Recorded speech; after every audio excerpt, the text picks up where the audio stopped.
Welcome to iHeartGeek. And welcome to another episode of iHeartGeek. Wow. This is truly an after dark episode. Yes, very dark. Yeah, we'll still be family friendly, I promise. We're doing a supplemental episode today, so we have no sponsor because we can't get sponsors to sponsor us for the thing. It's just too dark for It's just free. So how am I going to get a chicken taco after this is all over? I don't know. You can probably get 79 cents out of the crack of my couch. How's that?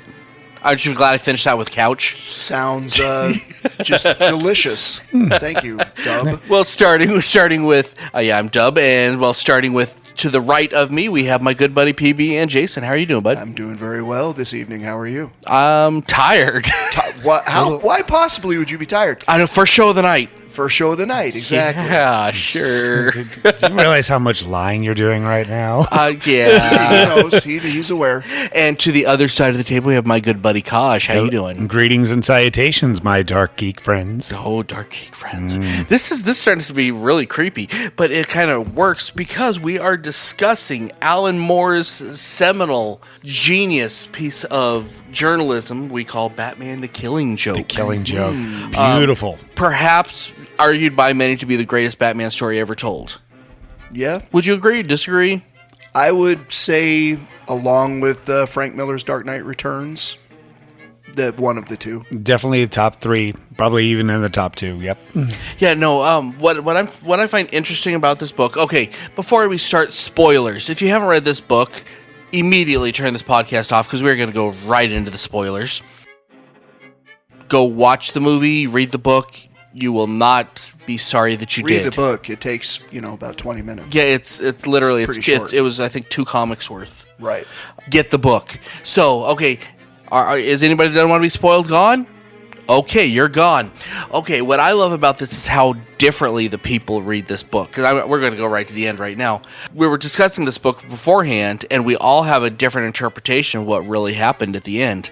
Now, what I find is funny is Kaj did not ever even imagine the possibility that Batman killed the Joker at the end. No, I didn't. I read the book and then I saw the animated, and it was like they had the joke. Joker told them the joke, and then they started laughing and laughing and laughing, and then it kind of scrolls up into the night, and then they leave it at that. And I'm thinking, Wait.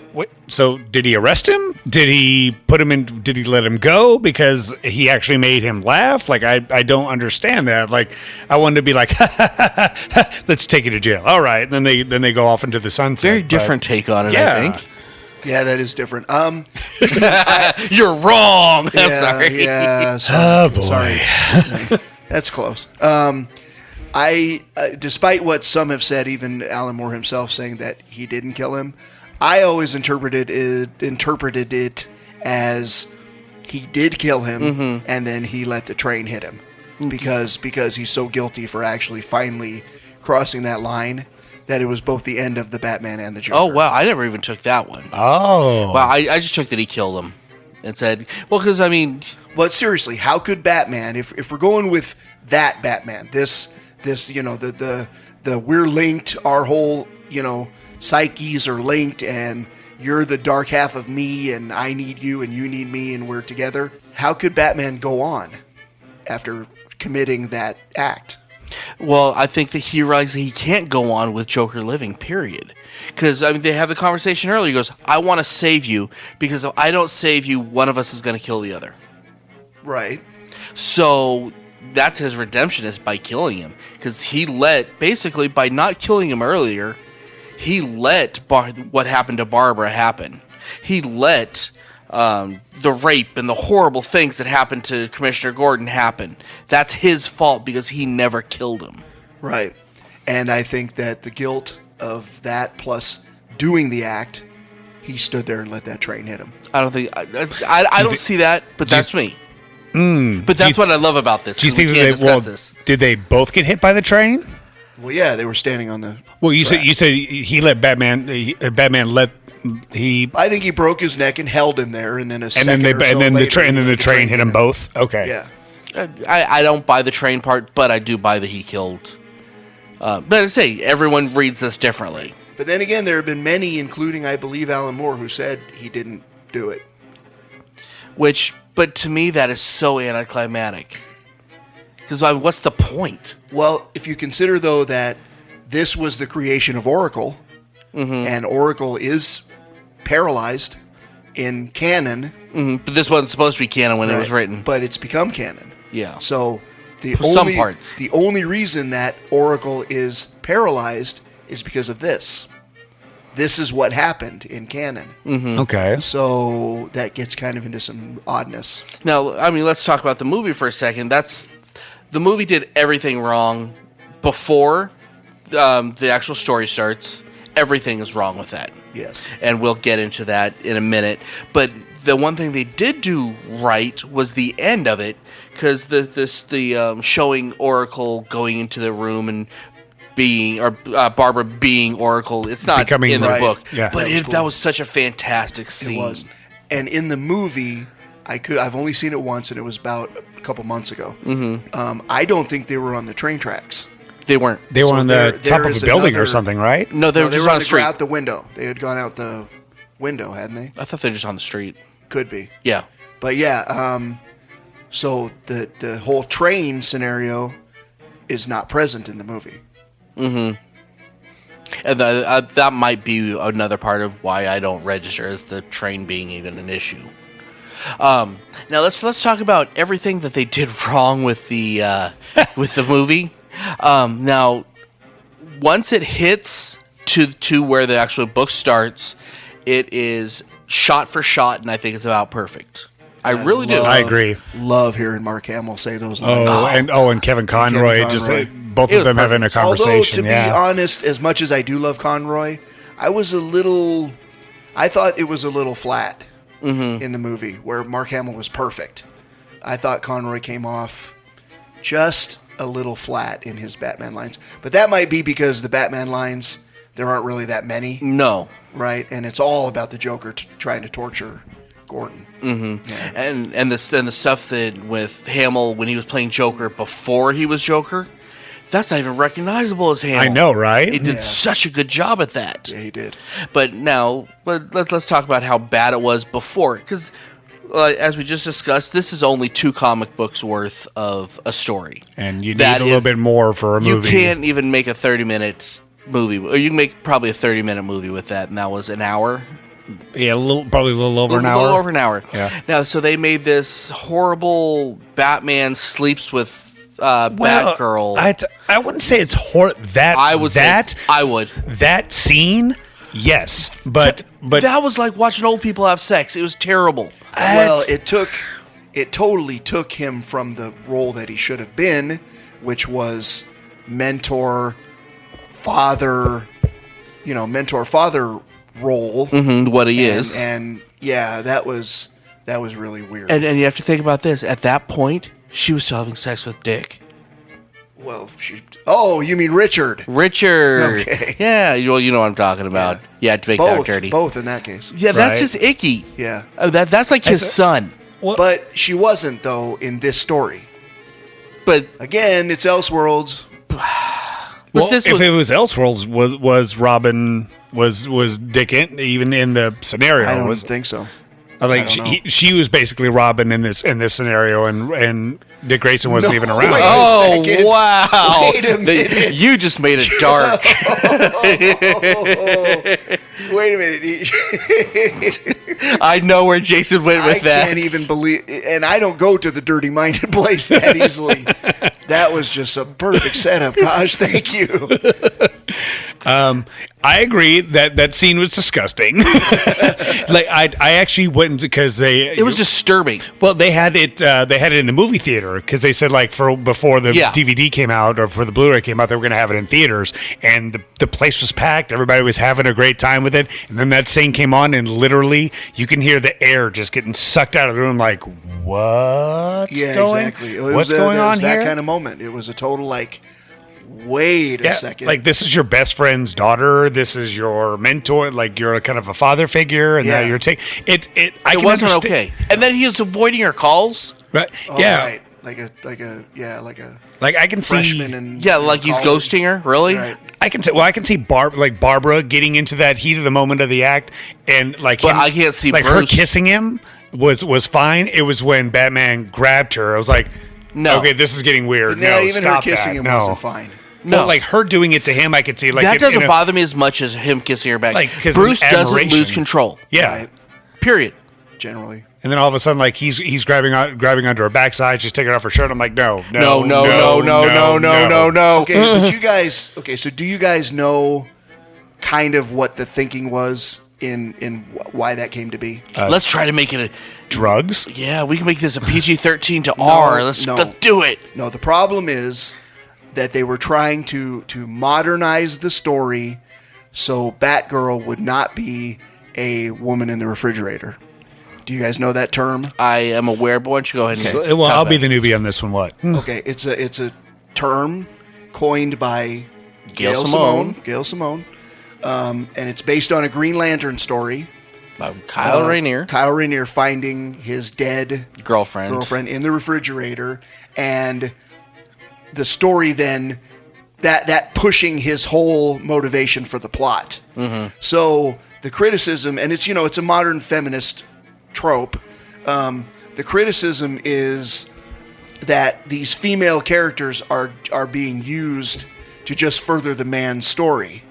Okay. In The Killing Joke, essentially that is what Barbara Gordon's role is. Mm-hmm. So they were trying to avoid the modern criticism, but they made it worse. Yeah, they went about it a horrible way. But they made her an airhead. She's not a strong character they anymore. Made her strong. They made her pine for both Batman and kind of pine for that for the gangster, criminal guy. For the villain, yeah. What was his name? That was a stupid name. Manuel Picasso Iglesias. Oh gosh, what Something was it? French. It was a Peter joke. Sellers? It was an actual joke about it too. It was a terrible. We're gonna have to Google this. Yeah. So yeah. But I did like the beginning of it because it kind of felt like Barbara was kind of sort of coming into her own as, the Batman as Joker, and then she would have this guy that kind of they have sort of a relationship, or he feels that they have a relationship, and it was kind of going to be going back and forth. But do you know what they made her as a character is? Do you know who she really is when you think about it? Jason Todd. Jason Todd. Headstrong. I'm going to do what I'm going to do. I let my emotions get the best of me. Jason. Okay, I found it. Paris Franz. That's it. So bad. We didn't say it was a good joke. No, it wasn't. Let's see. What's the other joke? Is the ultra gay 90s stereotype best friend guy. Girl, you're gonna sleep with that man. Yes. Oh, he's a yoga instructor. Oh my gosh. Oh, it's bad. So for everything they tried to do right, they made it worse. Right. They tried to modernize it. They tried to do some representation. And it was terrible. They tried to untrope it. And is that a word, untrope? It Sure, should why be. not? It should be. It is a word. Trademark. We're trademarking it. Untrope. Yes, trademark that. And they ended up making it worse, no doubt about it. Because she is so much better a character than that pining, Absolutely. Oedipal, whatever. It was ridiculous. I hated the character. I hated her. And you shouldn't feel like that about Barbara because you know what she's about to go through and you hated her. You're like, just leave him alone. You're a weird stalker at this point. Right. I mean, it's almost as if she raped Batman.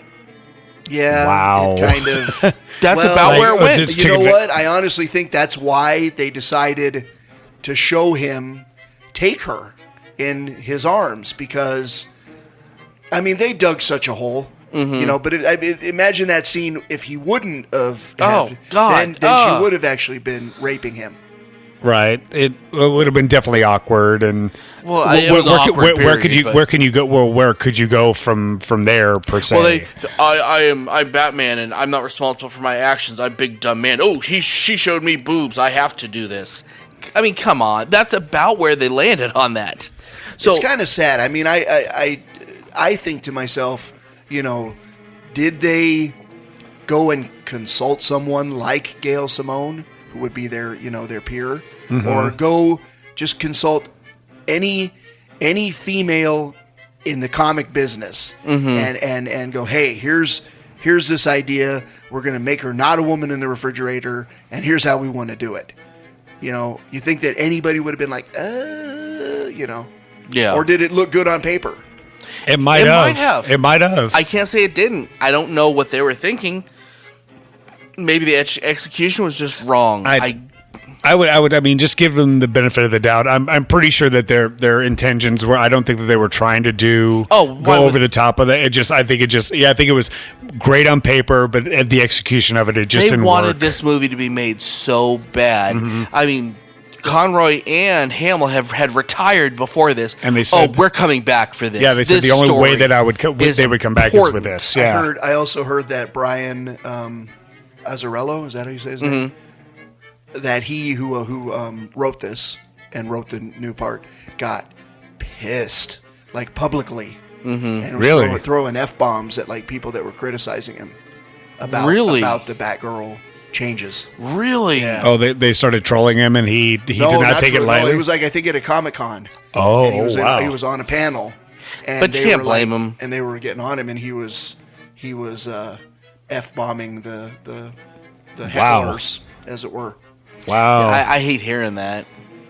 That's disappointing to me. But I'm not saying that you have to sit there and take it, but at the same time, I mean, it's got to be hard though, because when you have a name that is, so associated with Batman, the Flashpoint Batman that I'm looking at right now, he wrote, so he is a reputable Batman creator, right? And I don't think that they meant they didn't mean for this scene to be so wrong. The Batgirl scene to be so wrong, but that's how it came out. So if that scene doesn't happen, does your opinion of the movie change? I almost disregarded that whole pre-part, because to me, I was like, what is this? This isn't The Killing Joke.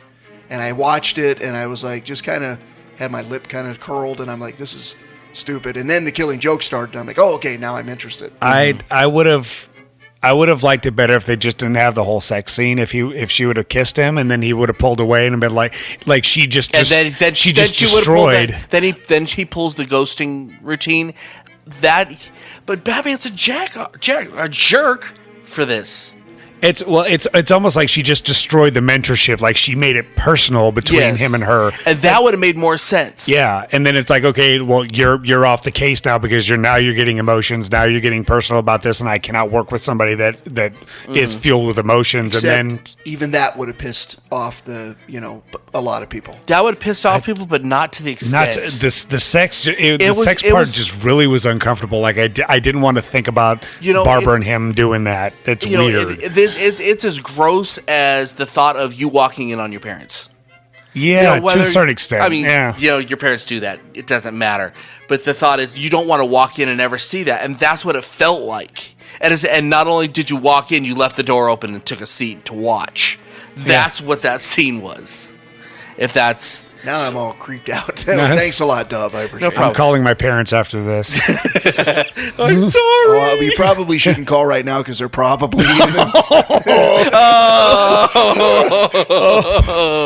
that's terrible. Okay, so we discussed what we hate about the movie, but once that ends, it goes right into the movie or into the book, and I thought it was almost a shot-for-shot remake. It was very faithful. A couple of differences, nothing I really care about.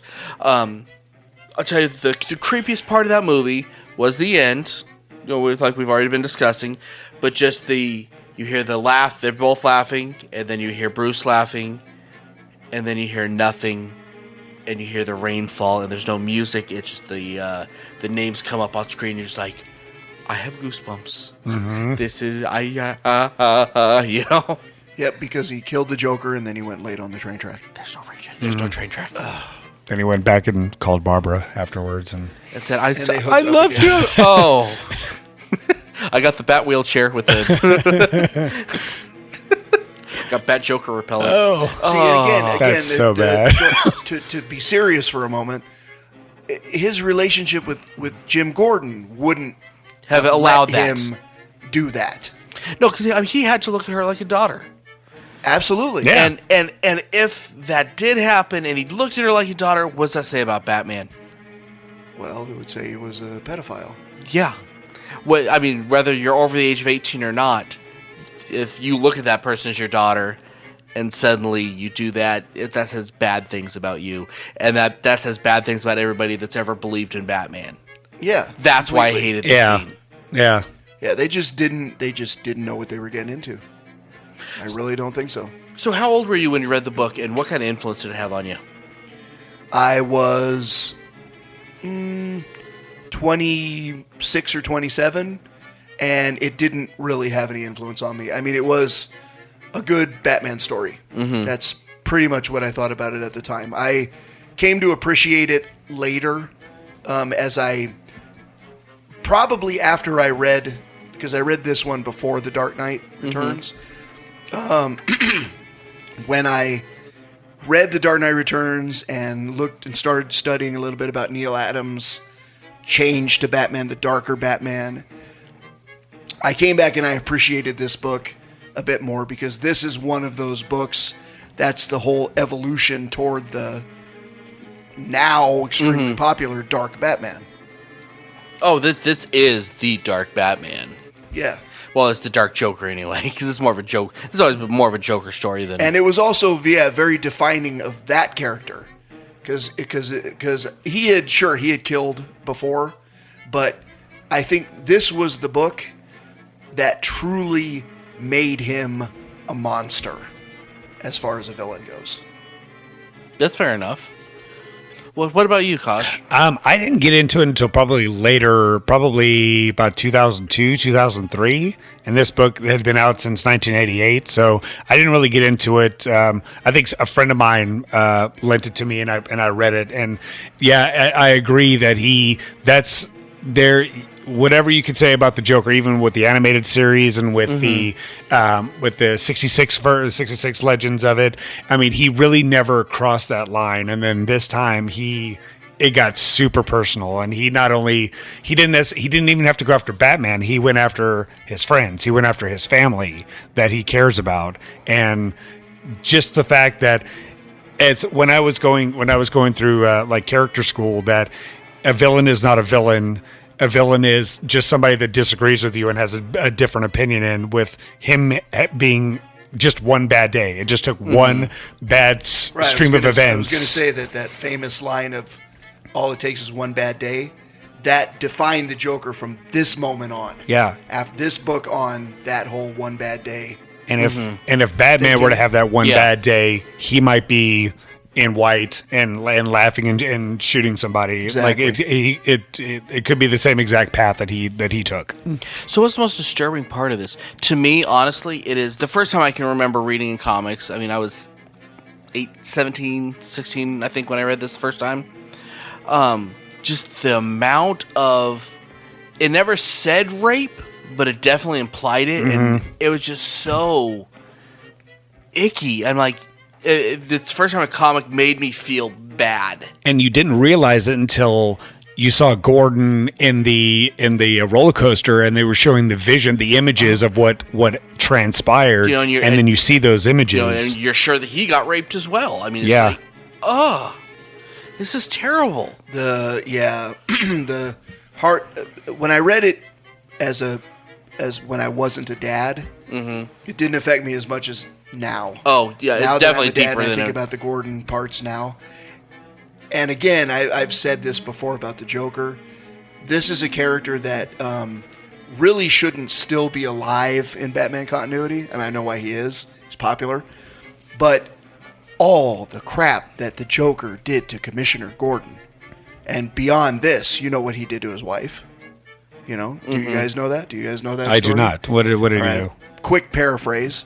I don't remember the issue, but... Detective Comics is when this came out, right? Yes. Yeah, could be. The Joker had Gordon's wife in a daycare, okay? And there were babies there. And the Joker was holding a baby or something to that degree, and she was...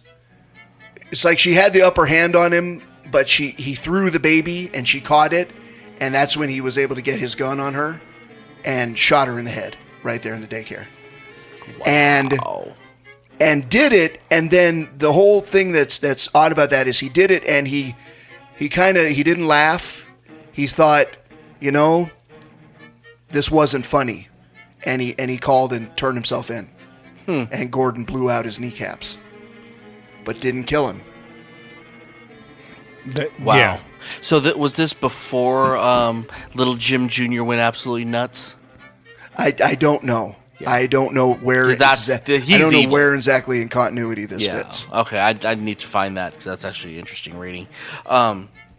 That's honestly who I believe they always groomed to take over for Joker as a character, and they just never took off on it. And I know we're getting off the Killing Joke a little bit, but It's okay. We're still talking about the Joker. Right. He's a subject in some ways. So this if I know that if you're listening right now, we've told you that there were spoilers. So I hope you have read this.